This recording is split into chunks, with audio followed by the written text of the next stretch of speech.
Assalamu alaikum. Hello everyone. Peace be on you all.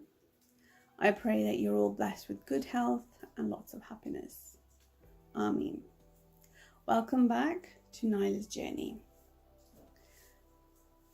Now this vlog is about what happened from 19th of September 2019. On 19th of September, I first had an MRI scan of the full body to determine the spread of the cancer, the extent of the cancer spread. I was under sedation, so I had to take some 2 tablets and keep them under my tongue, so which really helped me stay calm because the scan was for almost an hour. It was a long time. After the scan, my chemotherapy was scheduled to take place at 1 o'clock, but because we finished early from the scan, around 12:30, I was taken into the chemo suite and was then started to undergo through the treatment. A cannula was inserted here for my chemotherapy to be administered for the first time. I just laid in that reclining chair waiting for the treatment to finish. It was about 1 hour and 30 minutes worth of drugs that I had to go through.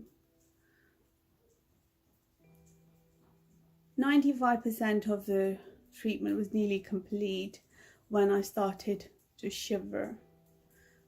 My teeth were just clicking together. I was shivering. My temperature dropped to 35. And then there was code red, so I was surrounded by doctors and red shirt nurses. I don't know who they were. And they turned the treatment off.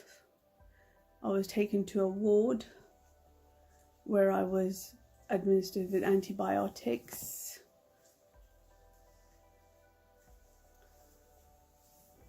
And blood tests were taken and an x-ray was done.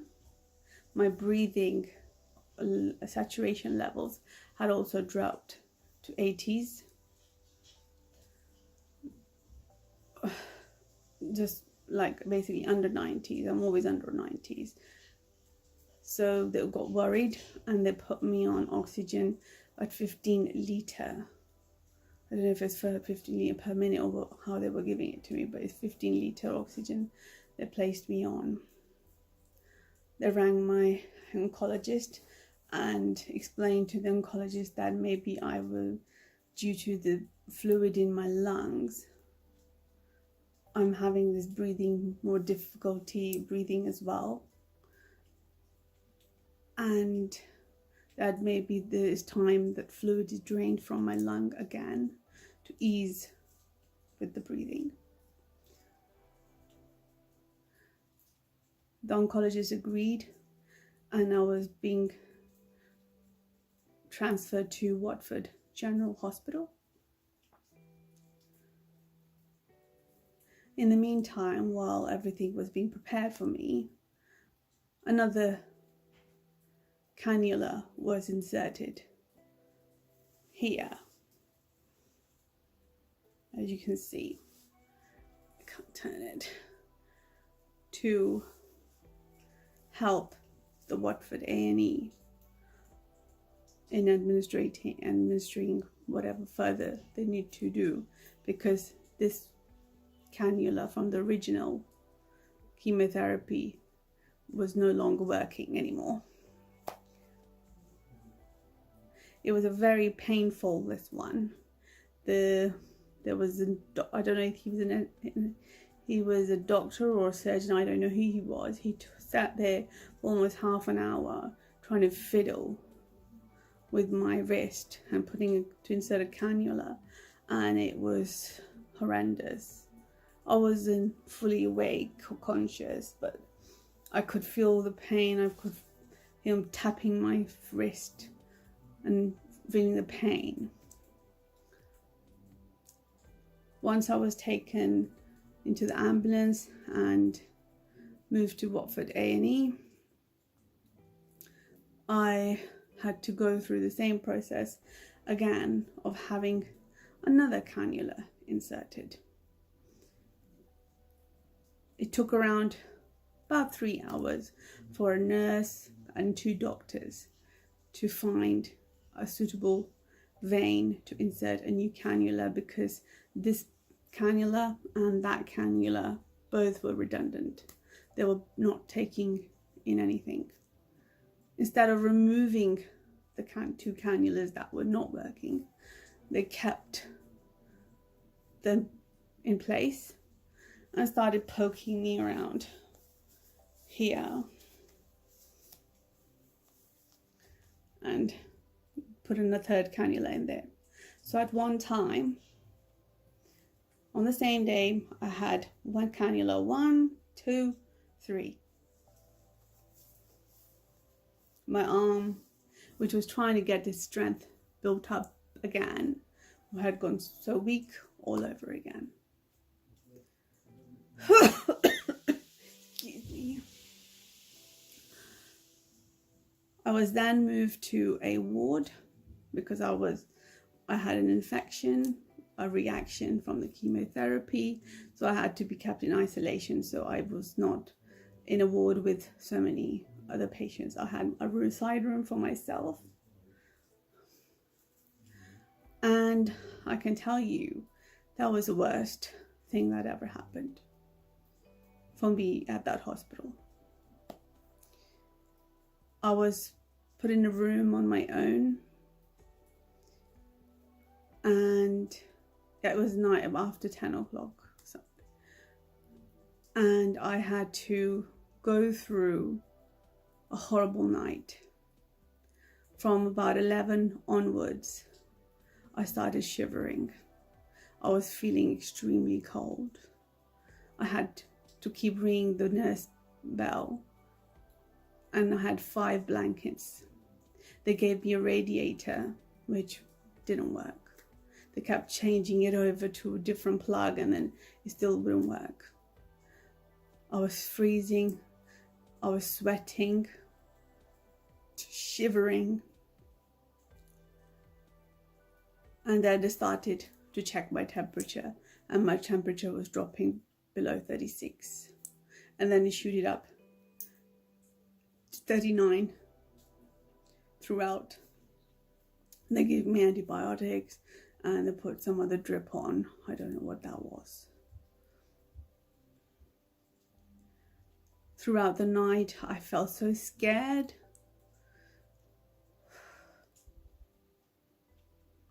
I had so much pain in my neck. I couldn't lift my neck up.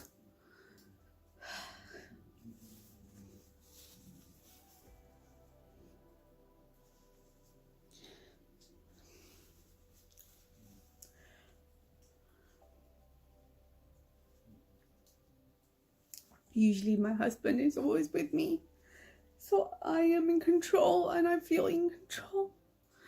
But that night, I wasn't. I felt I couldn't even get up to get to the toilet. I couldn't. I was fearing that I would stop breathing, although I had a mask on, but having to get up and go, it was a difficult thing for me. Then I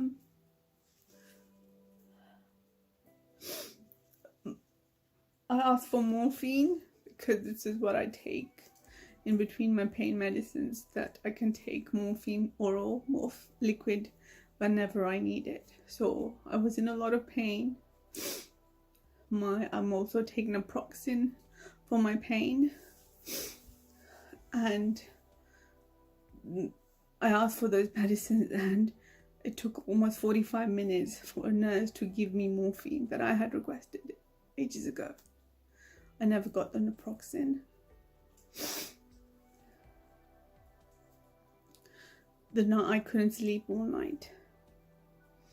I was waiting impatiently for my husband to arrive in the morning on Friday.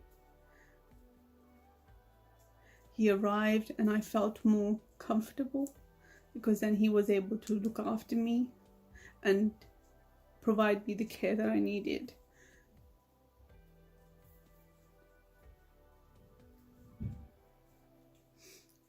Then during the day, I had a visit from the respiratory clinic. 2 doctors came and they said they are going to perform a pleural effusion on my lung and remove as much liquid as possible. Last time when I had an effusion, they only managed to drain 40 ml of fluid from the right lung, and at that time there was around half a litre in there. This time they did the ultrasound and noticed there was around about 2 litres of fluid in there. I prayed to Almighty that I stay still, stay calm, so they can drain as much fluid as they can. And after a while,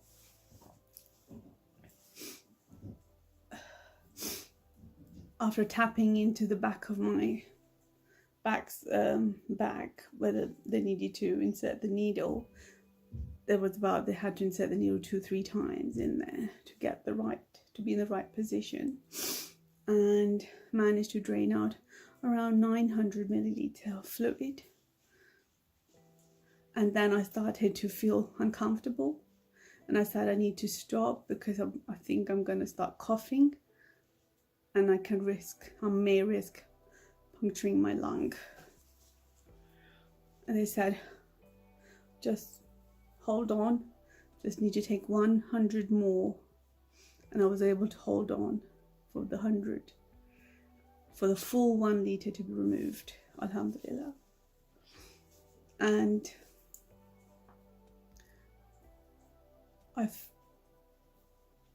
was very pleased, and I thanked the Almighty that He gave me the strength to just sit there for that fluid to be drained. Because last time I started, after 40 ml, I started vomiting, I became too anxious, and they weren't able to continue.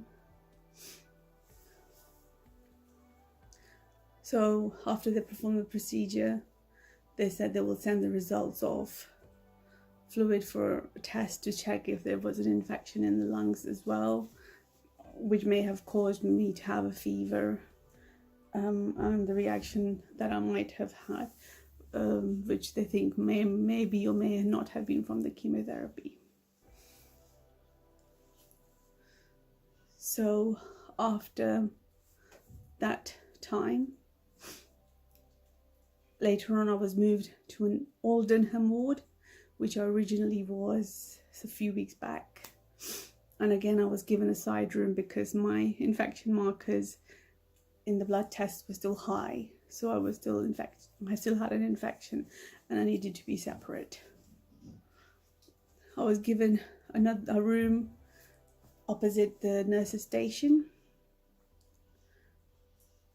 And I had a better night this time. I left the doors open because I didn't want the doors to be closed.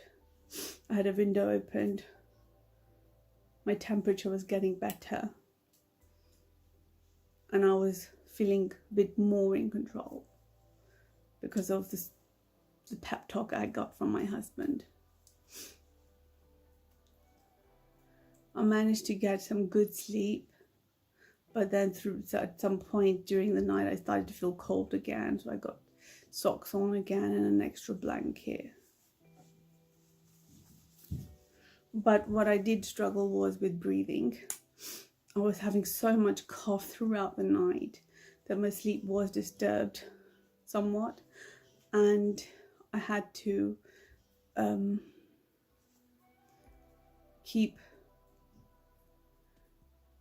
drinking water and breathing in and out, even though I had the nasal mask on for the oxygen. But I felt that nothing was helping. The nurse kept coming in, and she just kept taking my observations. At one point in my heartbeat was elevated, so they did an ECG. My saturation levels were again a 90, 89, 90, 91, but they didn't do anything about that. They just saw the nasal pus that was in my nose, and they just left it at that. Then when the morning came, 6 o'clock, the nurse's station light went on. I asked for painkillers and my controlled drugs, which is morphine tablets, and naproxen, which is again for my pain, that I needed for my neck and my hip. I asked for that. They said when the rounds are being done for the medicines, that's when I'll get my medicine. When I'm at home, there is a set chart of when I have to have what tablet. So the tablet that I should have had 8 o'clock in the morning, I was never given. A tablet that I should have had at 9:15, I was given at 7:30. And the tablets that I should have got at 8:30 arrived for some time after 10. So my pain wasn't being managed very well at the hospital, because although my husband gave them the list of medicines and they had my GP records of what medicines I'm on, my husband told them the times, it was still is when they're doing the rounds. Nurses are doing the rounds, that's when I'll get my medicine. I was really hungry. It was breakfast time. Being in a side room didn't help. It was 8:30 and I'm still waiting for someone to come round. I rang the bell. No answer. I was in pain, hungry, and I wanted something to be done about it. I was starting to feel sick because I didn't even have my morning omeprazole, which I requested, but I wasn't given that in the morning.